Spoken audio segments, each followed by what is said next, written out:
गाभन में रखत कराई घेटा बकरा थार सवाई। परम सौभाग्य है कि हम 5 लाख सीधा आसन पधारे और हमारे साथ हमें सानिध्य मिल रहा है 5 लाख सीधा गादी सूरजनाथ जी महाराज।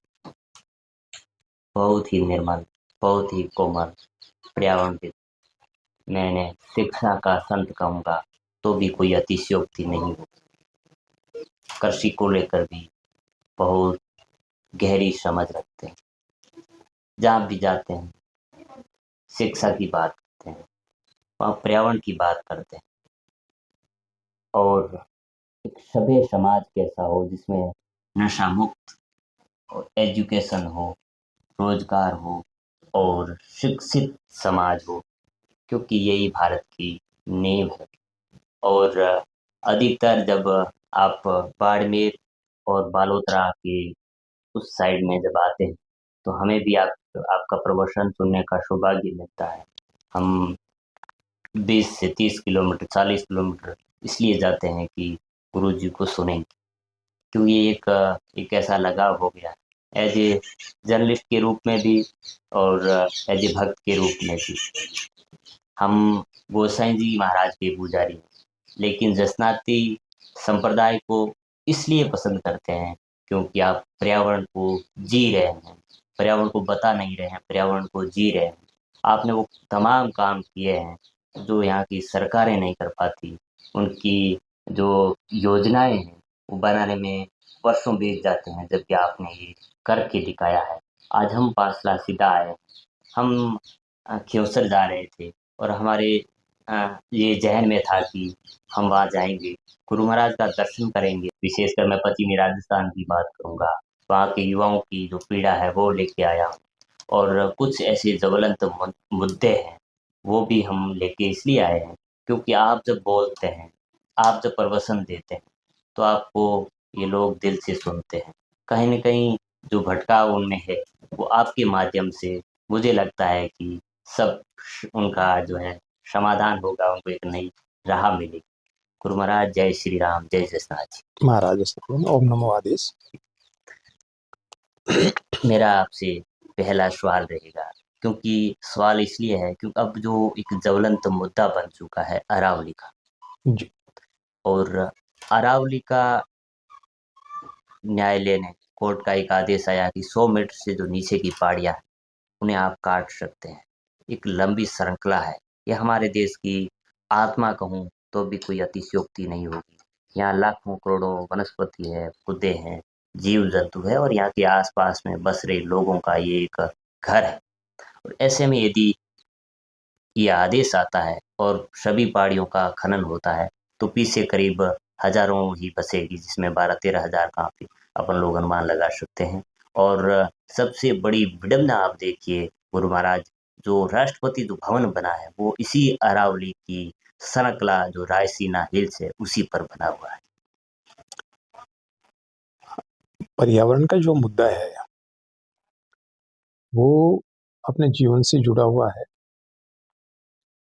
और बहुत बुरा मुद्दा है। और ये जो मुद्दा है ये संपूर्ण विश्व का मुद्दा है। अभी अपन देखते हैं ग्लोबल वार्मिंग, जिसकी वजह से बहुत से जीव जो है नष्ट हो रहे हैं, बहुत से समुद्री जीव नष्ट हो रहे हैं, बहुत से जो पादप है पौधे हैं वो नष्ट हो रहे हैं, क्योंकि प्रकृति के अंदर बहुत ही बड़ा असंतुलन जो है वो पैदा हो रहा है। तो ऐसी स्थिति के अंदर अगर अरावली पर्वत श्रृंखला का अगर इस प्रकार से उसका उत्खनन होता है तो ये जो है इसकी जो नुकसान है उसकी अपन भरपाई नहीं कर सकते। तो मेरा ये मानना है कि इससे बहुत बड़ा जो है असंतुलन पैदा होगा और जैव विविधता के अंदर खास तौर से, क्योंकि जैव जो है पादप है वो भी एक दूसरे से जुड़े हुए हैं, प्रकृति जो है वो एक दूसरे से जुड़ी हुई है। अगर उसमें से कुछ चीजें अपन हटा देते हैं तो फिर वो उसका जो श्रृंखला है वो टूट जाती है और ऐसी स्थिति में दूसरे जो जीव है उन पे भी संकट खड़ा हो जाता है। अगर अपन देखें कि जैसे मान लो जो जीव है, तो हिरन और खरगोश, वो जो जीव है वो अपने वनस्पति पे निर्भर करते हैं। तो उसके बजाय जैसे शेर है, चीते हैं, वो उन जीवों पे निर्भर करते हैं।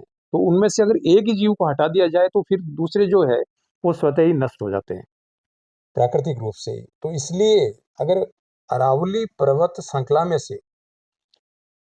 अगर उसमें से कुछ जो छोटे पहाड़ है, जो छोटी जो चोटियां है, उसको अगर हटाते हैं, उसके वहाँ पे वो पौधे हटाते हैं, वो घास फूस हटाते हैं, तो उसमें बहुत बड़ा जो है जैव असंतुलन पैदा होगा। और उससे फिर जो दूसरे जो अपन रखेंगे थोड़े बहुत, तो उन पे भी संकट खड़ा हो जाएगा।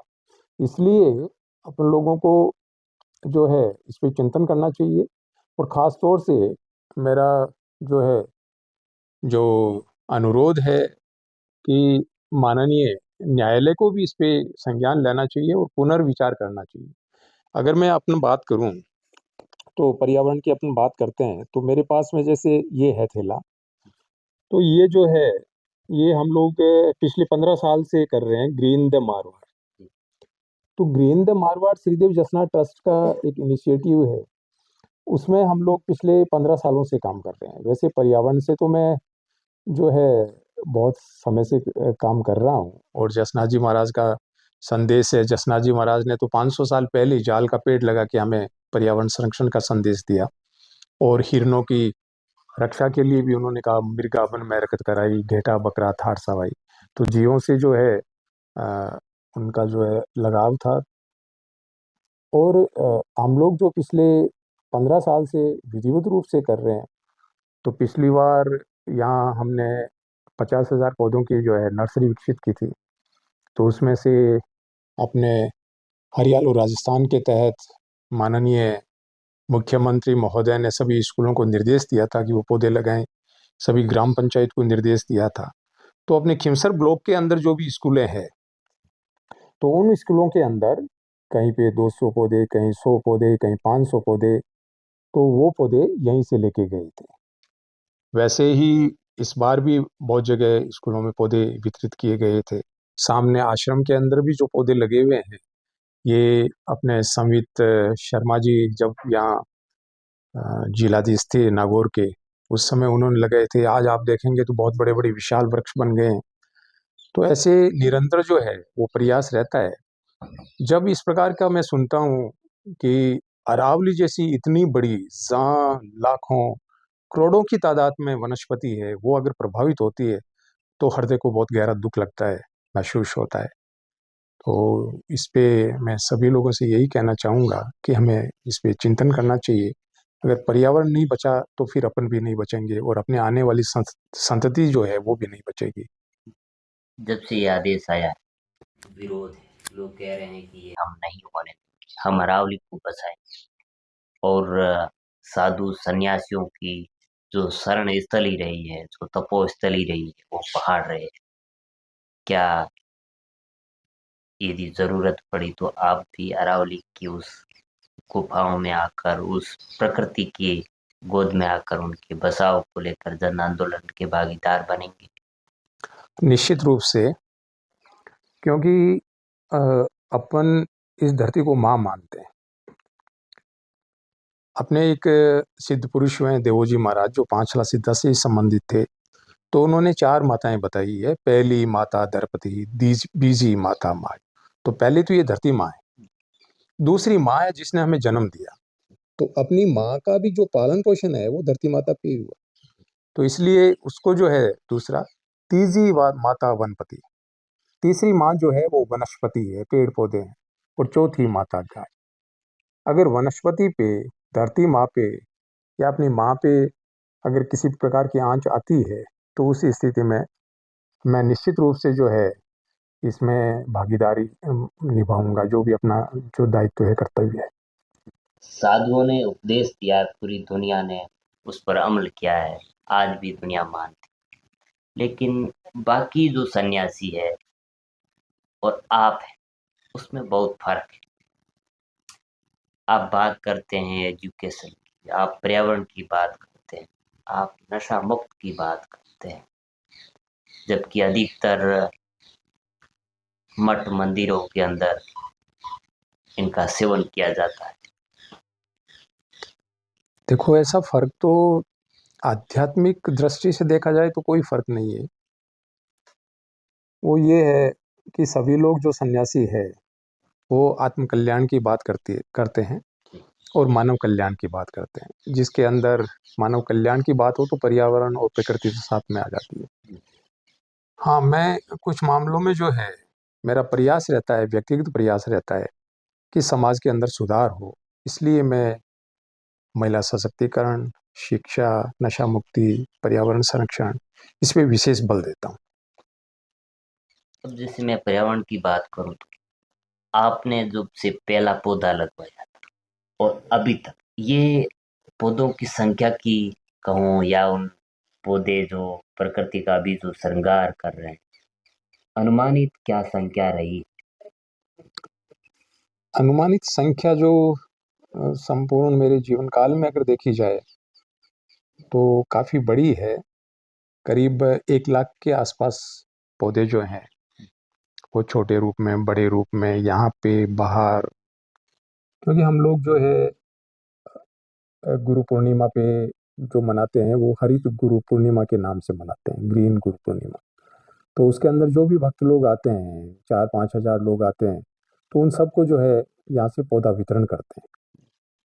ऐसे ही जहाँ मैं जाता हूँ, वहाँ भी पौधे वितरण का कार्यक्रम करता हूँ। अभी 2 साल पहले मेरा उस सीमा क्षेत्र में पश्चिम बाड़मेर में दौरा था, तो उस समय मेरे साथ में अपने हिमताराम जी बाम्बू थे, जो पर्यावरण प्रेमी है, जिन पद्मश्री। तो वो भी मेरे साथ में थे, तो हम गाड़ी भर के जो है पौधे लेके गए थे और सब लोगों को वहाँ है वितरण किया था।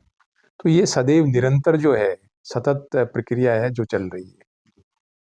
मैं एजुकेशन की बात करूंगा, क्योंकि आप जाते हैं जहाँ भी प्रवसन की शुरुआत भी यहीं से करते हैं कि आपके परिवार के अंदर कितनी बच्चियां एजुकेशन ले रही और कोई लेती भी है। बहुत से ऐसे कार्यक्रम हुए जो मैंने देखा था। यदि कोई बच्चा पढ़ रही है, बाहर जा रही है, तो आप स्वयं उन बच्चियों को वहाँ बुलाते हैं और उन्हीं से कहते हैं कि आप बताइए एजुकेशन से क्या कुछ बदला जा सकता है। देखो, एजुकेशन जो है समाज के विकास की मुख्य धुरी है। संपूर्ण समाज का जो विकास है, वो उसके इर्द गिर्द चलता है। अगर धुरी ठीक है, एजुकेशन सही है, तो फिर सब तरह की विकास जो है वो अपने आप स्वतः ही धीरे धीरे स्वाभाविक रूप से होने लग जाएंगे। अगर आप देखेंगे तो समाज के जो भी है, चाहे वो कलाकार हो, संगीतज्ञ हो, डॉक्टर हो, इंजीनियर हो, साइंटिस्ट हो, उनकी जो प्रथम पाठशाला है वो शिक्षा या विद्यालय है।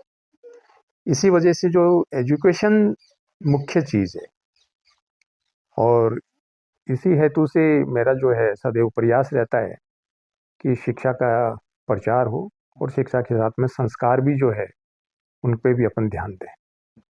कभी ऐसा हुआ है कि जब बहुत से एग्जाम जब होते हैं, उनके रिजल्ट आते हैं अलग अलग, और कोई बच्ची, कोई बेटी आपको कॉल करके ये कही कि गुरुजी मैं सफल हो गई? हम बहुत से ऐसे क्षण आते हैं जब वो गर्व से, प्राउड से बच्चे और बच्चियां कहती है कि मुझे, मेरा इसमें नंबर आ गया, मैं सफल हो गया, मेरी नौकरी लग गई, मैंने ये प्रतियोगी परीक्षा दी थी और उसमें मेरा जो है चयन हो गया। तो मुझे भी बहुत खुशी होती है, सांत्वना मिलती है। और उनका जो है गर्व, उनका जो अभिमान है, स्वाभिमान है, उससे भी मुझे अच्छा लगता है। बिल्कुल। गुरु महाराज, एक मैं आपको बताऊंगा जो आपकी सोच का शायद परिणाम है। मैं जहाँ से आता हूँ उसी एक इलाके के अंदर जब बच्चियां पढ़ रही थी और उसके बाद में ये जो छोटी अवस्था के अंदर विवाह की जो परंपरा रही है, तो उनका जो पहले संबंध हो गए, तो उनके बाद में जब उनको ससुराल भेजा गया तो पढ़ाई का मौका नहीं मिला। और उसके बाद में कुछ अनबन हुई, वो रिश्ता टूट गया। उन लड़कियों का रिश्ता कहीं और किया गया। और अब जो एक परिणाम आया है, अ, अब एक जो राजस्थान पुलिस का जो परिणाम आया, तो जी, उन लड़कियों का चयन हो गया था। ये कितनी जो है खुशी की बात है। बहुत खुशी की बात है। देखो, मैं आपसे एक चीज़ साझा करना चाहूँगा, क्योंकि वो अपने समाज के अंदर एक कुरीति समझो या कमी समझो।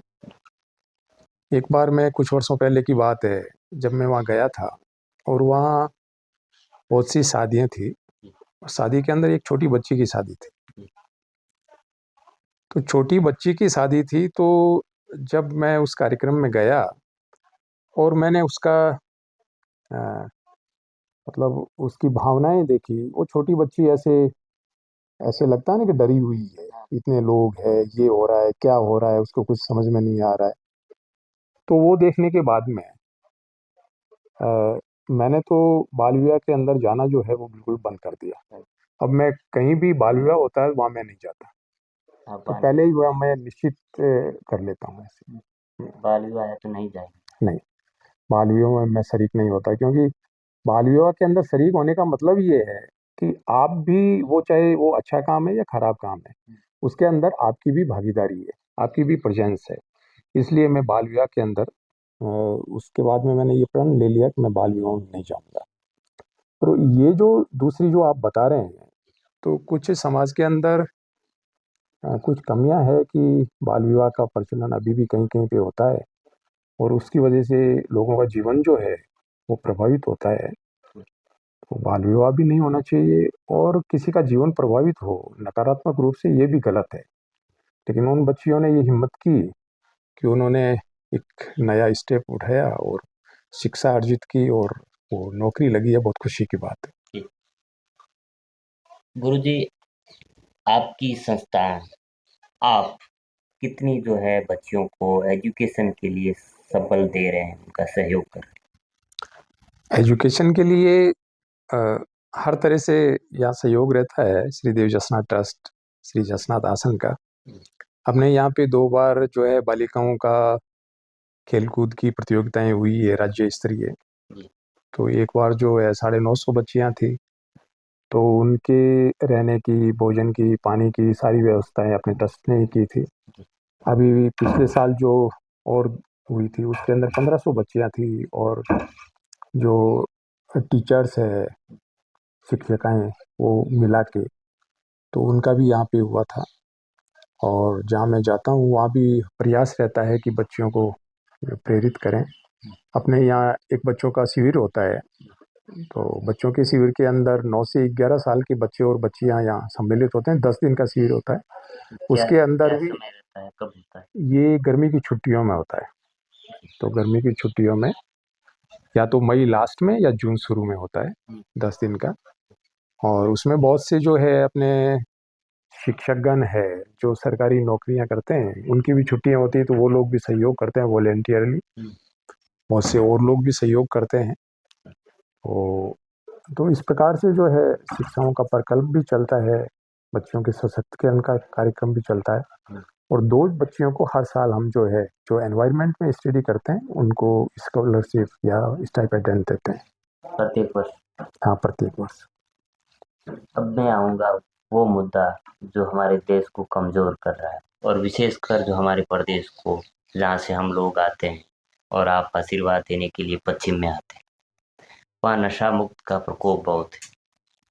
न जाने कैसे नए नशे आए, एमडी, इसमें अफीम और बहुत, जिसके गर्द के अंदर युवा जा रहा है। उनको आप क्या संदेश? तो उनका ये है कि नशा जो है बहुत गंभीर चुनौती है संपूर्ण विश्व के सामने, और ख़ास तौर से जहाँ इसका ज़्यादा प्रभाव है, वहाँ तो ये समाज को पूरा खोखला कर रहा है। मैंने देखा है कि जो लोग नशा करते हैं, तो उनके परिवार के सभी लोग जो है उनसे परेशान रहते हैं। यहाँ तक कि माँ है, या पत्नी है या बहन है या पिता है, सब लोग जो है परेशान रहते हैं। उससे अपराध की प्रवृत्ति भी बढ़ती है, समाज के अंदर जो है कमजोरी भी पैदा होती है, विखंडन पैदा होता है, स्वास्थ्य कमजोर होता है, आदमी जो है वो किसी वो उपयोग का नहीं रहता। तो ऐसी स्थिति के अंदर नशे के बारे में तो सरकार भी चिंतन कर रही है, कोशिश कर रही है कि नशे का प्रभाव जो है कम हो समाज के अंदर। और धर्म के लोग जो है, आध्यात्मिक लोग हैं, वो भी प्रयास करते हैं, मैं भी प्रयास करता हूँ। और जहाँ जागृति होती है तो निश्चित रूप से थोड़ा थोड़ा धीरे धीरे जो है सकारात्मक परिवर्तन आता है। कई लोग जो है छोड़ भी रहे हैं, और जहाँ जाते हैं वहाँ उसके जो दुष्परिणाम है उसके बारे में भी बताते हैं। तो एक सकारात्मक परिवर्तन तो हो रहा है, लेकिन परिवर्तन अपन सब लोग को सामाजिक स्तर पे जागृति करनी होगी। सभी लोग इसके प्रति सचेत होंगे तभी ये काम आगे बढ़ पाएगा।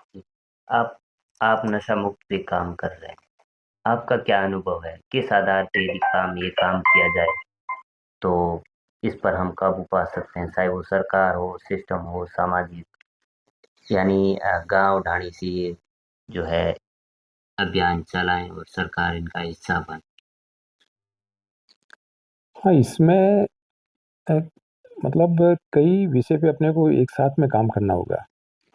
एक तो जन जागृति हो, और जिसमें सभी लोग जो है अपनी अपनी भूमिका निभाए। परिवार की भी अपनी एक भूमिका है, और समाज की भी अपनी एक भूमिका है, और फिर सरकार की भी भूमिका है।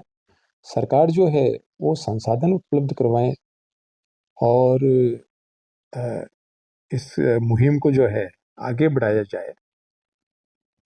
इसके लिए जो है शिविर भी लगने चाहिए। तो जो लोग किसी कारणवश उसमें नशे की लत में पड़ गए हैं, तो उनको कैसे छुड़ाया जाए।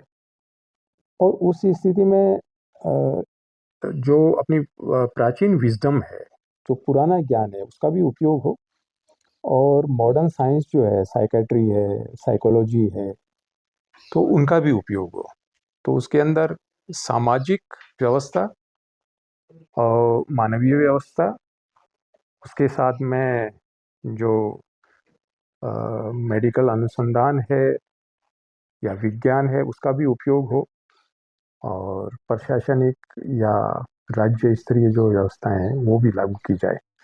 जब सामूहिक रूप से काम होगा तभी इसको अपन, ये एक तरह से दानव है, उसको अपन काबू में कर सकते हैं। गुरु महाराज, आपने इस पर काम किया है, अभी तक आपका जो जो रेशियो रहा है, सफलता का रेशियो मैं कहूँगा तो कितने परसेंटेज लोग जो यहाँ आए थे वो आज एक नया जीवन जी?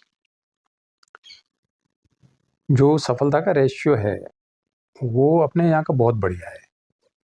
जो राष्ट्रीय या अंतर्राष्ट्रीय स्तर पे नशा छुड़ाने के जो कार्यक्रम चलते हैं, प्रोग्राम चलते हैं, उनसे काफ़ी बेहतर है।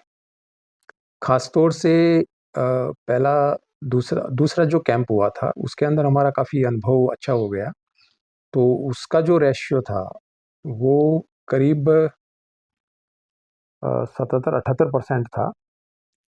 पिछली बार जो कैंप हुआ उसका रेशियो भी बहुत बढ़िया था, लेकिन उस कैंप के अंदर जो भर्ती हुए थे तो उनमें से प्रथम 2 दिन के अंदर बहुत से लोग जो है वो अपने मन को स्थिर नहीं कर पाए। इस वजह से उसी समय प्रथम 2-3 दिन में ही लोग जो है कैंप को छोड़ के चले गए थे। लेकिन जो लोग रुके थे उन्होंने पूर्णतः जो है नशा मुक्त होके ही वो गए।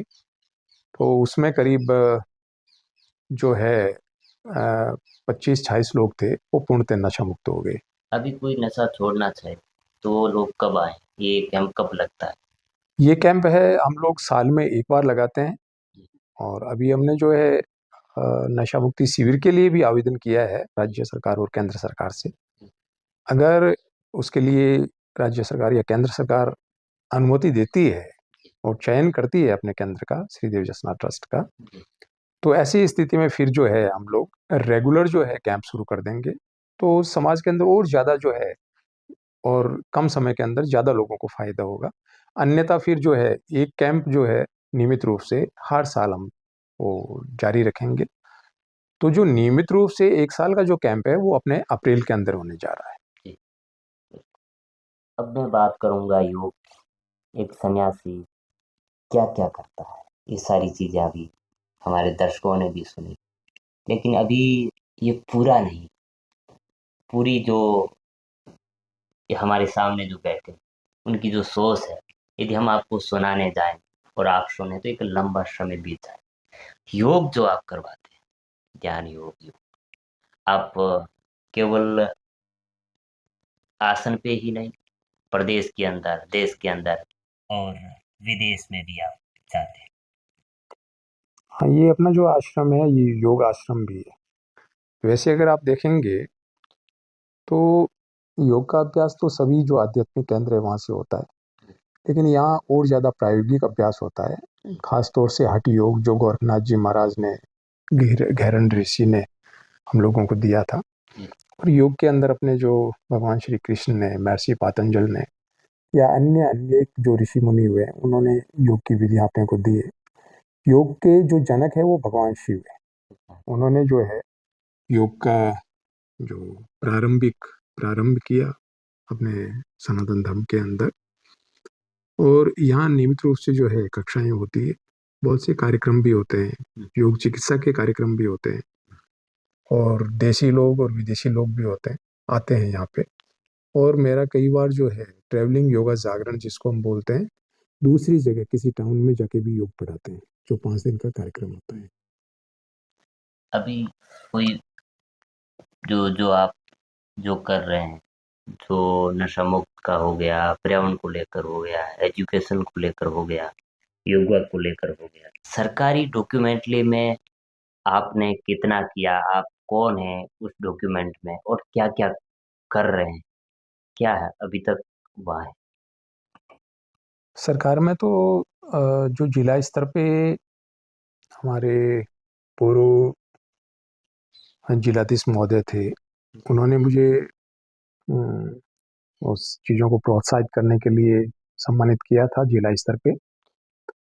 बाकी जो है अ, अभी हमारे जो शिक्षा विभाग के अधिकारी हैं, उन्होंने भी उसकी अनुशंसा भेजी है कि आप शिक्षा में और खेलकूद में इतना काम कर रहे हैं, तो वो अब सरकार पे है कि वो उसको किस रूप में लेते हैं, कितना उसको महसूस करते हैं। बाकी मेरा एक सन्यासी होने के नाते ये जो काम है वो निरंतर है, समाज सेवा, जन सेवा का। तो वो तो मैं उस सेवा के रूप में करता हूँ। तो अगर उसको एक पहचान मिलती है, रिकॉग्निशन मिलती है या नहीं मिलती, उससे कोई फ़र्क नहीं पड़ता। ये मैं अपनी आत्मा की शांति के लिए और समाज के भले के लिए करता हूँ। जी, बिल्कुल आप सही कह रहे हैं, लेकिन जो अच्छाइयाँ होती है, जो सकारात्मक चीज़ें होती है, उनका प्रचार होना चाहिए। हम इसलिए कह, और हम भी चाहते हैं, दर्शक भी चाहते हैं, आपके भक्तगण चाहते हैं, जो अपने अपने क्षेत्र के अंदर, चाहे वो शिक्षाविद विद्वान हो, पर्यावरणविद हो, योगा एक्सपर्ट हो, या फिर जो प्रकृति प्रेमी लोग हो, या फिर जो सनातनी लोग हो, जो धर्म को लेकर बहुत ही आस्तिक लोग हैं, वे सभी चाहते हैं कि हमारे गुरुजी जो ये कर रहे हैं वो एक बड़े मंच पर हम उन्हें देखें, ताकि आप जो कर रहे हैं, आपके जो संदेश हैं, उनका प्रचार देश और पूरे भारत के अंदर हो। हाँ, इसके लिए सरकार प्रोत्साहित भी करती है और उस चीज़ को महसूस भी करती है, क्योंकि जब कोई विशेष सम्मेलन होते हैं तो उसके अंदर सरकार बुलाती है। अभी अपने राम मंदिर का जो प्रतिष्ठा का कार्यक्रम था, जी, जहाँ पे माननीय प्रधानमंत्री महोदय और उत्तर प्रदेश के मुख्यमंत्री महोदय योगी आदित्यनाथ जी भी वहाँ थे। तो उस कार्यक्रम में भी मैं गया था। यहाँ भी जैसे पर्यावरण के बड़े कार्यक्रम हुए थे अपने पिछले साल नागौर जिले के अंदर, तो उस पर्यावरण रथ यात्रा का प्रारंभ जो है अपने आसन से ही हुआ था। और जब उनका पश्चिम राजस्थान का समापन था खेजड़ली, तो वहाँ पे भी मैं उपस्थित था। उन लोगों ने बुलाया था मुझे। तो वो चीज़ भी हो रही है ऐसे।